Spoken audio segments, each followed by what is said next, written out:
Hello guys, so it's been a very long time that I have been using the Moto E second generation, and in my full usage I found out some tips and tricks that I was using while using the Moto E second generation, and I would like to share with you guys because if you are using Moto E second generation, then it's like you have to use these tips and it will surely increase the productivity by using these tips. So let's get started. So the first thing which I used most of the times and which I like the most about the Moto E second generation is that if you just double twist the phone, then the rear camera will be turned on, and if you want to click a picture, then simply tap on the screen and the picture will be taken, as you can see over here. And now we are on the rear camera, but now if you want to switch to the front facing camera, you can click over here, or simply you can double twist once again so that the front facing camera will be turned on. As you can see, the front facing camera is turned on. And now once again, if you want to go to rear facing camera, then double twist once again, it will switch to rear facing camera. And it's not only when the phone is unlocked, even if the phone is locked, if you double twist the phone, then the camera will be turned on, and double twist once again to switch to the front facing camera. The photos are not of that great quality, but this feature is surely useful sometimes, and it's a very good feature to show off in front of friends too. So yeah, so thumbs up to Motorola for providing this feature. And another thing which I liked about the Moto E is that it has Moto display. To turn that on, go into settings, then go into Moto, and as you can see over here, display, if you select Moto display and just lock the phone and keep it on the table, and when you pick up the phone, as you can see, Moto display will be turned on, and if there is any notification, then the notification will be shown on the top.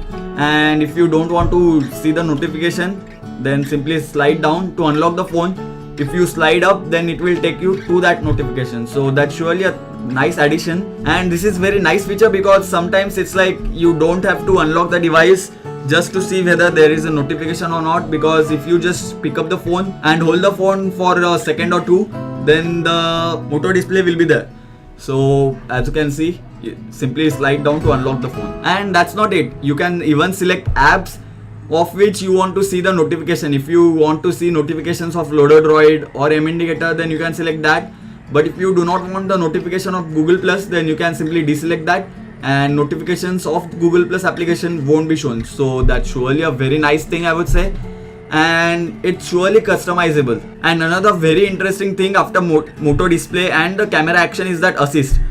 If you go into here, and as you can see over here, there are two profiles, sleeping and meeting. Let's see sleeping first, and you can select sleep time, just like I have selected 12 to 5 is my sleep time. So in this time the phone will be quiet, there won't be any notification even if you receive any notifications. But if you do not want that, then you can simply disable this option and the sleeping mode won't be there. And the more interesting feature is the meeting feature. And the important thing about the meeting profile is that it takes the meetings from your calendar. Like if there is any meeting saved in the calendar, then it will automatically take those meetings from the calendar and the timings of the meeting, and it will automatically turn on the meeting profile according to the timings saved.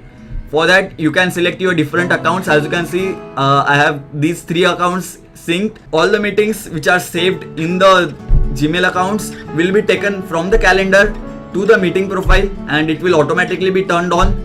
So that's surely a very good addition. I personally did not use it because I just go to college and I do not have meetings usually.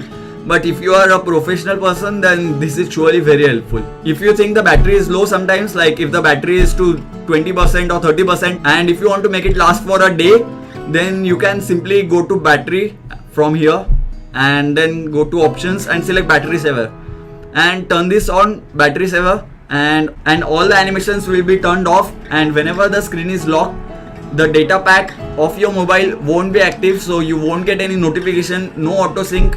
So this is how the battery will be saved, and that's surely a very helpful feature, and it surely saves battery. I personally tried this option and it really helped me. If you do not want a battery saver, then simply disable it like this. So yeah, that was quite easy. So the stock camera provided with the Moto E second generation, it just tap to take the photo. Like if here is an object and if you want to take a photo, then you just have to rely on the autofocus, and you cannot autofocus on some part. So if you just tap over here, it will automatically take a picture.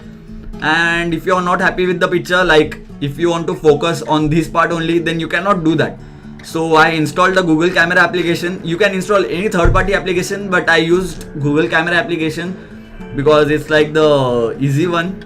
So now, as you can see, if I want to focus over here, then I can focus at this point, and if I want to take macro picture like this, then I can focus wherever I want. If I want to focus here, if I want to focus here, then I can do that. And to click a picture, click over here and you can click a picture. So that's surely a nice thing, because the stock camera doesn't have a feature of tap to focus. So thumbs up for that. And if you just say okay Google now will be turned on. So that's surely a nice addition. And I found out that even if I don't say complete word like okay Google, if I just say okay Google, it gets turned on. If I say okay Google, okay Google, it gets turned on just by saying anything. So it's like you have to say okay and some part of Google, so and it will get turned on. And I would like to tell you guys that if we open this, these are interchangeable rings actually, so you can change these rings. And there are 3 slots, as you can see. The middle one is the memory card slot, and both these are SIM card slots. And this slot which is down, as you can see, this is the phone, and this slot is the SIM 1 slot, and this is the SIM 2 slot. And I thought that the upper SIM slot will be the SIM 1 slot, but unfortunately it wasn't.